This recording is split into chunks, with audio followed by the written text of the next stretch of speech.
Sí, dejé de ir la pista caliente. Las avispas alborotadas. Tenemos 2 semanas con una revolución aquí en cabina. No, mira, la figura de Magdalena a mí siempre me ha llamado la atención. Y recuerdo cuando el último viaje que hicimos a Tierra Santa, tuvimos la dicha de ir a Magdala, que ahí en Magdala hay una congregación mexicana que le dieron el gobierno israelí, le permitió que ellos hicieran algunas excavaciones. Se han hecho excavaciones y se han descubierto muchas cosas interesantísimas. Inclusive hay una obra que la quiero conseguir que habla acerca de esos descubrimientos que se han hecho y acerca de la figura de María Magdalena, que para mí fue un líder dentro de los apóstoles. Y fue una persona que no fue realmente como se le quiere pintar.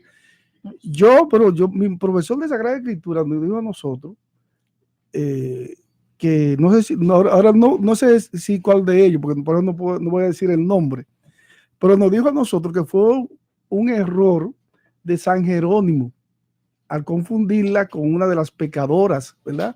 O una de las mujeres. Se habla, inclusive de Magdalena se habla que se sacaron 7 demonios, que eso no quiere decir que fuera prostituta. Y además Magdala no era un lugar de mala muerte, vamos a decirlo así, sino era un lugar de una ciudad según los últimos descubrimientos arqueológicos que se han hecho, era un lugar de gente que vivía bien, de mucho dinero. Y era una mujer, exactamente, de la pesca. Y Magdalena era una mujer, una líder, trabajadora, y una mujer también que tenía carácter. Que esa obra dice que cuando ella fue al sepulcro y que no vio el cuerpo de su señor, dice ese autor que ella se incomodó. Porque ella creía que se lo habían robado. Oye, ella dice ese autor, es como tú pensas, concho, lo último que pueden hacer después que vienen, lo maltratan, lo acribillan, lo crucifican y le dan tanto con que viene ahora y se lo roban. Bueno, de hecho, le dijo, si tú sabes dónde está, dime, yo lo voy y lo busco. Sí, a mí no me importa. A mí no me importa. 4 o 5 días de muerto, no pasa nada. Yo voy y lo recojo. ¿Qué fuerza tenía ella para ir a coger un cuerpo como el de Jesús, verdad? Sí. Ella estaba empoderada de lo que pasaba. Era una mujer de mucha pasión.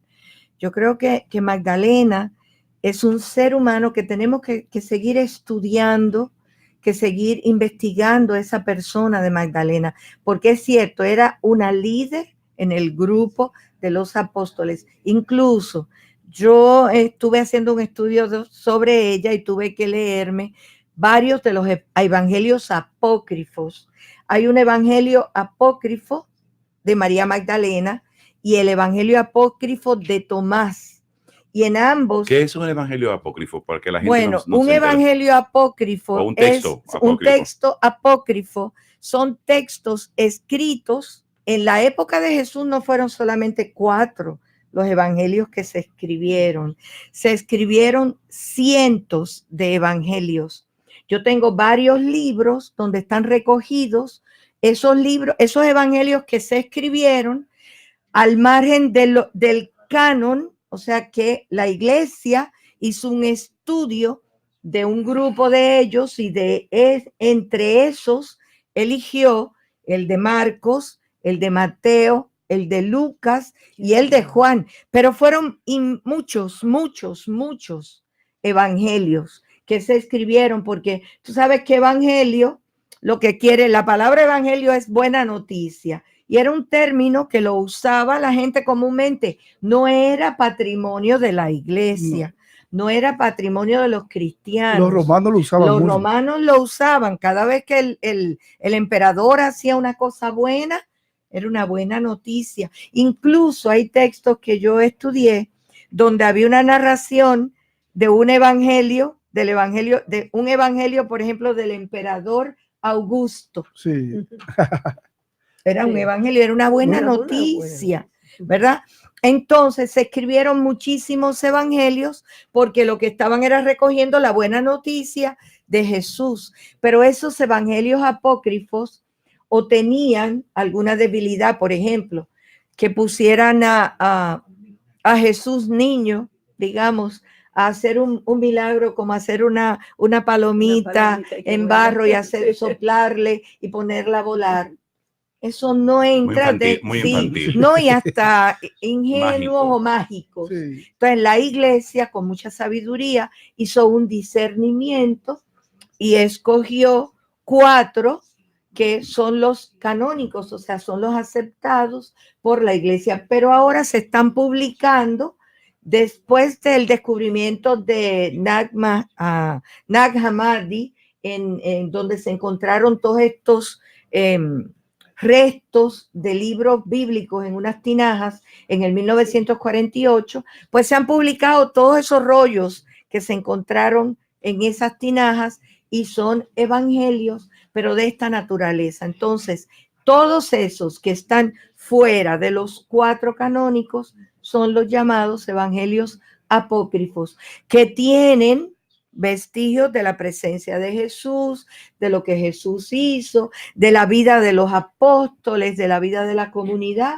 Por ejemplo, en el Evangelio de Magdalena, el pedacito que se encontró, que es muy cortito, narra una reunión donde está Magdalena y están varios de los apóstoles, entre ellos está Pedro y está Tomás, no me acuerdo cuál es el otro. Entonces, ellos están hablando y precisamente están hablando del liderazgo que tiene Magdalena en la comunidad, porque uno de ellos pregunta, pero ¿por qué Jesús le ha dicho a ella eso y no nos lo ha dicho a nosotros? Ve y dile a mis hermanos. Exacto, entonces, estudiando todo eso, se ve que ella tenía un liderazgo. Claro, Era sí. una mujer y también, yo creo que lo más importante, la identificación de Magdalena con Jesús fue algo fuera de serie.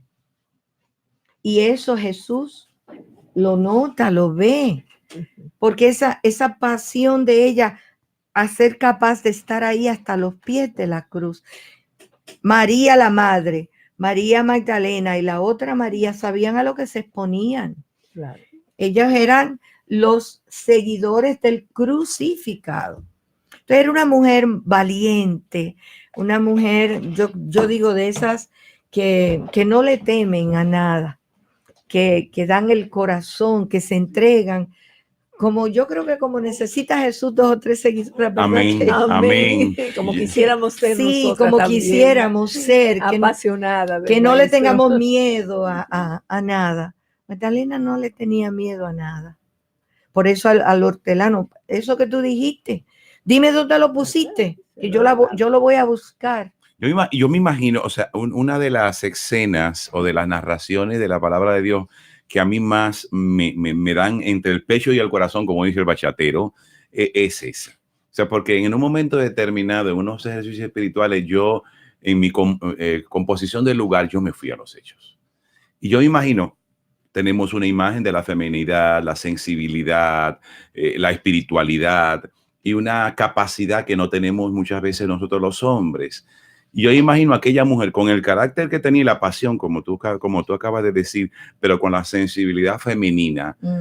Aquella mujer al mismo tiempo de sufriente y llorante, pero al mismo tiempo con carácter, diciéndole con lágrimas en los ojos, mira, y que a mí no me importa si está podrido o no está podrido, dámelo, si tú lo tienes, dime dónde lo tiraste, que yo lo voy a ir a buscar, a recoger, no me vale. O sea, a mí lo que me importa es recuperar a mi Señor. O sea, Mi Señor. sí, o sea, porque es que él lo decía. O sea, ella era de la que más destacaba el sentido de apropiación, de propiedad. Mi Señor, dime dónde está.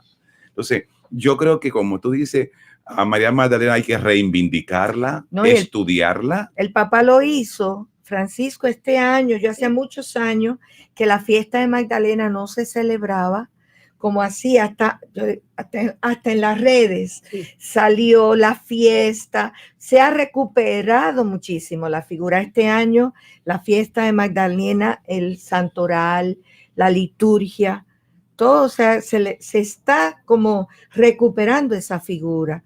se le está devolviendo pues lo que él ya era. Incluso a mí me encantó haber conocido la catedral, o sea, la iglesia donde supuestamente están sus restos en Lyon, si no me equivoco, o camino a Lyon, en Francia. Y fue para mí como un regalo del Señor porque yo ni siquiera sospechaba ni sabía nada de eso. Sí, eso es para que Sor, tú veas. hablando de los evangelios, sobre todo de los evangelios sinópticos, como te decía hace un rato, hay una señal característica de cada uno, donde el perfil, donde lo que lo define es una inclinación a temas específicos. A mí Lucas, igual que a ti, me encanta. Me encanta porque es rico en muchas cosas, rico en el hecho de destacar la figura femenina, pero también me encanta por el hecho de la riqueza de destacar la figura de la maternidad de María. Esa filiación, esa unión, ese papel protagónico de la mujer madre y de la mujer per se en el desarrollo y crecimiento de la figura de del Salvador. Entonces, a mí me gustaría que nos ayudara con esto y que nos enriqueciera en ese hecho puntual de un Lucas que se ocupó de destacar esa imagen. Sí, lo dice él en la introducción del Evangelio de Lucas. Él dice, yo estuve investigando, ¿verdad? Todo lo que pasó. El Evangelio de Lucas, por eso como que científicamente uno como que cree en lo que él está presentando. Fíjate, hay dos pasajes, la anunciación del ángel y el Magnífica, la visitación de María a Isabel. Sobre todo ese pasaje. Es un pasaje que es tan y tan especial, porque es la María del Magnífica. O sea, es la mujer que se sabe madre, que se sabe enriquecida con unos dones, con el don más grande, el don de la maternidad, y sin embargo, se sabe pequeña, se sabe grávida, pero se sabe pequeña en las manos del Señor. Y lo que le brota es ese himno que nosotros a veces cantamos ya como tan rápido. Sí, así como muy rápido. Y no nos damos cuenta que María en ese himno está siendo profeta. Está cantando el corazón de Dios. Yo siempre digo que el Magnífica es el cántico que describe el corazón de Dios.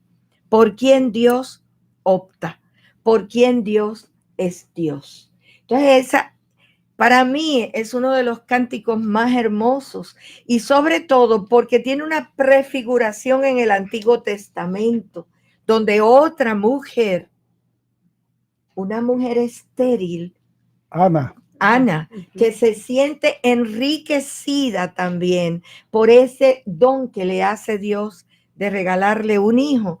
Son dos cánticos que reflejan lo que debemos ser nosotras, portadoras y canales de lo que Dios hace en nosotras, ¿verdad?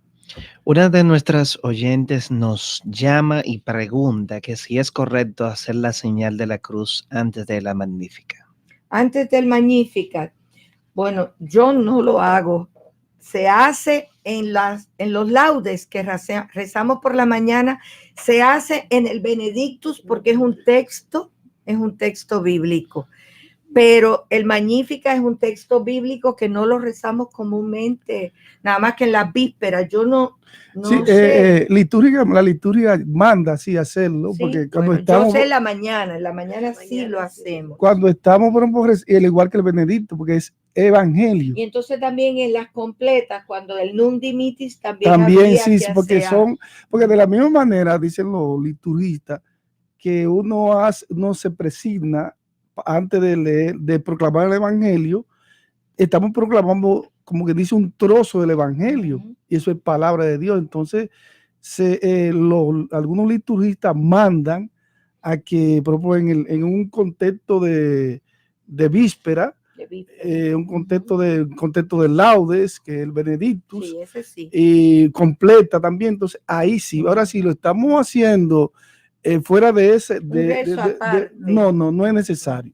Litúrgicamente sí la rúbrica mandan a dentro de hacerlo la así. liturgia de la Sí, Ahí- y iglesia. sería importante también que tú explicaras que esas 3 oraciones son las oraciones que hacemos en la iglesia en 3 momentos particulares. Sí, del día. exactamente. El benedicto que se hace en la mañana, Ujú. las Ah, laudes, las Laudes. después en la tarde En las las vísperas ahí. y en la noche la completa, Completa. que es ahora Señor puede dejar tu siervo irse Ajá. en paz. Eso está mandado a hacer porque se supone que nosotros estamos llamados a detenerlo en los 3 momentos más importantes del día, a dedicárselo al Señor. De la misma manera que los musulmanes, cuando uno va por Tierra Santa, ellos sí son insistentes, ellos te hacen ese cántico ahí igualito en la mañana, al mediodía y en la noche. Hacen esa bulla que digo, bulla no, por el perdón. Claro, sí. No, Ahí no vaya, tiene- no vaya un musulmán a poner una bomba a nosotros, Pero no, hacer esa solamente por oración. allá, esa gente lo hace donde quiera. Bueno, ahí Una tiene su oración. respuesta. Ahí tiene su respuesta. Gracias. Una pregunta que yo también quería también hacer en cuanto a esto del Magnífica, que el Magnífica es verdad que se decía que las mujeres en la antigüedad, para contar la historia del pueblo, de su De pueblo, Israel. de sí, lo hacían o a través de un canto o a través de un cuento, algo para como transmitir la fe a sus generaciones. Entonces, yo leí lo que leí hace un tiempo, que decía que el Magnífica también está inspirado precisamente en eso, porque recoge, como usted bien ha dicho, las partes más importantes de la historia de la salvación, porque viene desde Abraham hasta Jesucristo. ¿Qué hay de cierto eso? Bueno, en el Antiguo Testamento hay muchos textos que son cánticos. Se ve los salmos, por ejemplo, y hay cánticos dentro de los textos de los profetas.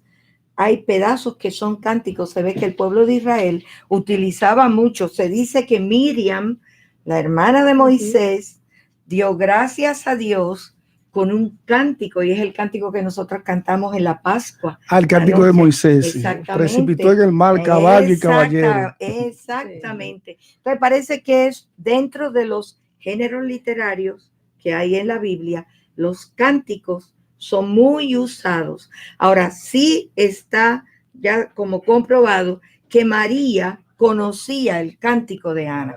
Sí. Porque si usted los pone los dos uno al lado de otro. Perdón, Sor, tenemos una Ajá. llamada en el aire. Buenas noches, díganos su nombre. Buenas noches, María Guasanza. Ay, qué Oye, gusto WhatsApp. escucharte, María. María, ¿tiene alguna pregunta, María? ¿O alguna aportación? Hermana, aquí estoy deleitándome con todo lo que está usted diciendo. Ya sé que va por los cánticos. Y aquí de este lado escuchando feliz el programa. Muy bien. Bendito sea Dios, pues gracias por comunicarte con nosotros y por estar ahí atenta y formas parte de esta familia. Así es. Buenas noches. Dios te Bueno, bendiga, Agua Santa. Amén, igual. Continúa. O sea, sí, como género literario, dentro de los géneros que Tenemos- se usan en la Biblia. Permiso. Buenas noches, ¿con quién hablamos? Sí, díganos. Estamos bien. ¿Con Sí, quién hablamos? sí, No se escucha. se cayó. Bien, sí. Bueno, entonces se ve que sí, que se usaba mucho el cántico. Yo en estos días, por ejemplo, estuve preparando una liturgia, un trabajo con las hermanas, y quise buscar la manera como el pueblo de Israel celebraba a Dios.